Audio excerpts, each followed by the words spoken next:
Hey there, folks. So welcome to Spectrum Pulse. We talk about music, movies, art, and culture. And today we're going to be talking about the full-length debut album from Vic Mensa called The Autobiography. You know, for as much as I've talked about the whole hip-hop scene around Chicago, I'm a little bit amazed it's taken me this long to talk about Vic Mensa in any sort of detail. Well, okay, not that amazed, as his career trajectory has taken a couple of odd turns throughout the past 5 years since his breakthrough mixtape and Aim Tape. Now that got him the attention of Jay-Z and Kanye West, who loved his peculiar way of bending rhymes with honest subject matter that could be tempered towards the mainstream. They smelt money. And yet it took until 2016 for us to get a solid EP project out of Vic Mensa, and the reception to it was kind of mixed. And going back to that project, I can easily see why. On the one hand, you had Vic Mensa as an MC who was unafraid to get very political and speak with candor about his own struggles with drug abuse and fame, with remarkably honest framing, and yet he also had a bad tendency to slip towards some mindless mainstream junk with weakly sung hooks and some sloppy bars, which gave the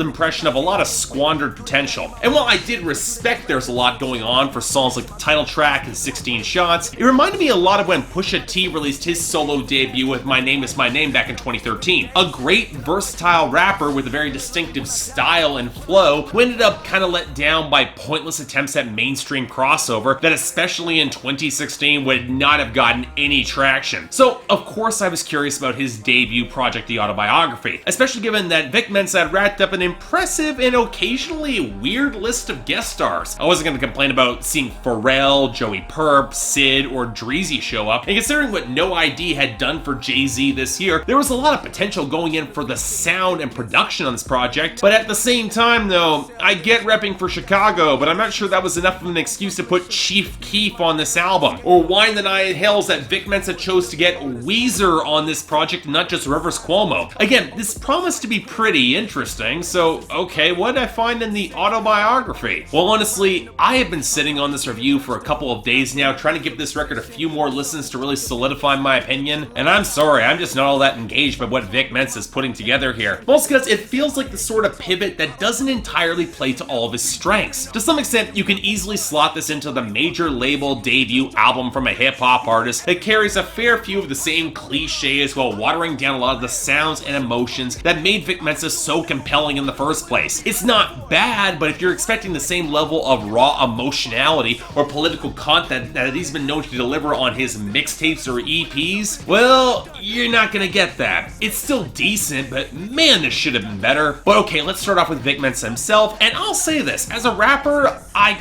kind of wish I liked him more. Now don't get me wrong, he's got solid enough flows and structure behind a lot of his bars, and his writing style certainly feels more detailed and textured than many of his peers, to the point where you can definitely see the influence of Kanye West and Jay-Z in some of his bars and verses. And I'll say this to his credit, while I still think he's ironing out some of the best places for his singing delivery, he's much more capable of handling an expressive hook than a lot of rappers who try to sing, and he doesn't use autotune, at least not to the same degree. Hell, even though there are some rough edges that definitely come through, he's got enough gentle multi-tracking at some points that he shows that he probably doesn't need Dolla supporting him on some of these hooks, credited or otherwise. But that expressive quality doesn't quite overshadow some technical issues with his rapping, the most notable being a bad habit of repeating phrases in order to rhyme words or indeed entire phrases with themselves, which I don't understand why he's doing this, because he's a descriptive enough rapper seemingly to not need to do it. But a similar instinct seems to occur with a lot of his punchlines. He'll set up a good line or metaphor, and then the next line, instead of expanding upon it, he'll immediately explain that previous line, almost as if he doesn't trust the audience to follow a lot of his logic or flow, which again, kind of strange in the era of rap genius, especially when the references, they can feel as direct as they are. We don't really need the explanation. But finally, you get the points where he will just drop the rhyme scheme entirely for no damn good reason, and it really does disrupt the flow and makes otherwise good lines feel just kind of stilted, not quite displaying the potential for craftsmanship that I know that Vic Mensa has. And on that subject, it's a little bit alarming how much he feels like he's wasting his guest stars. The biggest and most obvious case is with Weezer on Home Record, where he gets a pretty unimpressive blur of wheedling guitar behind a pretty clunky beat, and a few points where Rivers Cuomo shouts out the title of the song. That's it. That's all the Weezer we get on this track, and not even all that much textured Weezer either. And the sense of waste crops up again on on Gorgeous. You get Sid on the song, but all you have her do is offer barely recognizable backing vocals on the hook that don't really even fit in with the mood of the song. Or you get Dreezy to show up and supplement the narrative on the third verse of Heaven on Earth, but you don't give her a credit for her brief little appearance there. I think she did more for that song than what Chief Keef did for Down for Some Ignorance, which Vic Mensa and Joey Perp could have easily handled on their own. Chief Keef did not need to be there. Or take the hook on Wings. I love the slick swells of synth and the tighter percussion group courtesy of Pharrell, but Pharrell's hook is so flatly delivered it kills any momentum that thankfully Saul Williams managed to salvage on the outro, but still, this could have been a lot better. You get the sense that outside of Ty Dolla $ign and The Dream lending some support on the hooks, Vic Mensa doesn't seem to have a firm, cohesive grasp as to where to place his guest stars. And yes, that lack of cohesion, unfortunately, does kind of seep into the production. You know what, I will give points for more guitar-driven hip-hop. That's a sound I like. And I like how it's blended and sampled on songs like Wings, or the spikier edges on the R&B-leaning Coffee and Cigarettes, which seem to be channeling some of Miguel in a really good way, probably my favorite song here, or how it anchors the crooning on We Could Be Free, and I like the soul sample behind Didn't I Say. The issue is that a lot of the production tends towards a more synth-heavy, somewhat futuristic sound that I remember hearing in hip-hop a good 10 or so years ago, think Graduation level Kanye West, that I'm not certain has aged as well or has the groove or potency that Vic Mensa thinks it does. I get that this album isn't really trying to go hardcore, but when you get the big warbling walls of synth and the vocal layers as trying for a satire of that brand of hedonistic party rap on Rollin' Like a Stoner, or how the druggy waves of synth on Gorgeous try to play off the jazzy piano and don't quite mesh well, or the darker bassy trap touches on Down for Some Ignorance. Look, more often than not, the production is supporting hooks that are kind of catchy melodically, but just aren't consistently supported in any of the grooves in the low end, which leads to songs that don't quite grab me in the same way, just aren't really as catchy as they should be, and honestly, some of the hooks can feel a tad corny. But where this gets to be more of a problem is in some of the content. And while I would understand it if Vic Mensa was looking to get a little bit more personal and a little less political for a mainstream release, I wouldn't like it. I'd argue it hurt his brand, but that's a different conversation. I would at least understand it, but I don't really think that's actually happening here. Instead, we're seeing territory where Vic Mensa is either touching on stories that he has discussed before on mixtapes or EPs, or engaging in storytelling that can have decidedly mixed results. And sure, yeah, there is some merit in reestablishing his origin story on songs like Didn't I Say, or the much more detailed Memories on 47th Street, but the relationship songs surrounding the rocky breakup with Natalie Wright don't exactly paint anybody in a good light, and it seems like less of that is thanks to intentional framing on his part, with Homewrecker playing a little bit too hard into the I cheated but she's so crazy paradigm, and Gorgeous has him trying to play both girls, and the flattery rings as, well, a little insincere, a little self-serving. In fact, there's a number of artistic choices that feel kind of self-serving and a little unrestrained in his ego on this album. Even songs that I would otherwise like Heaven on Earth, feature him speaking from the perspective of a dead friend now giving him advice and then praising him before going on to the point of view of his friend's killer, in a bit of a whiplash tonal change that doesn't quite work for the song. And sure, there's still self-deprecation on Coffee and Cigarettes, but at least that feels a little bit more muted and grounded, or in the case of a song like Wings, much more indicative of real self-loathing and having a little bit more of an edge there. And there was less of a chance of finding one of Vic Mensa's particularly corny references, which more often than not he will then explain in the following line, like that Macklemore line on Heaven on Earth. But where this record falls flat for me most is that the additional confessional, more conscious side, I was hoping to hear more of it, and while it shows up in scattered fragments, it's not a good sign that the most politically direct song, We Could Be Free, goes and then references Jadakiss's Why, a track already thoroughly skewered on the internet, and particularly on YouTube for its array of absolutely asinine questions. But as a whole, look, this is okay, but I find myself wishing with more focus and refinement this could have been done a fair bit better, especially as I don't think this leans into Vic Mensa's strengths, at least not consistently. He's a talented and expressive MC. I think he's got real potential, but I've heard him be far more incisive and potent on the microphone than in this record. And while there is a certain mainstream pivot that, yes, can kind of work, on the Autobiography it can but feel, well, a little bit clumsy, especially with some of these hooks. As such, for me, I'm giving this a solid 6 out of 10 and a recommendation for Vic Mensa fans, but I've heard him more confessional and incendiary, and while this debut might bring in some new listeners who haven't really heard that side of him, I can't say this is the best showcase of Vic Mensa's talents. Check it out if you're curious, but I would go to the EPs and mixtapes first, and otherwise,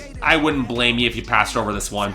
Cheers. Just saying. So yeah, thanks a lot for watching. Like to like and subscribe, I'd be more than grateful. I know it's not exactly positive. I want to like this a fair bit more than I do, but hey, the poll's right there if you want to tell me how wrong I am. And if you want to buy the album, links in the description below. Beyond that, anything else I might be able to do to improve my presentation, I'm all ears. If you guys want to get more involved in my scheduling process, so I could have covered this earlier, link to my Patreon right over there, where 3 times a week you guys get to vote on my schedule, and once a week you guys get to add albums or even movies to that schedule. Link over there for more details, but till then, I'm Mark, you're watching Spectrum Pulse, and I'll see you next time. At age 12, I learned the difference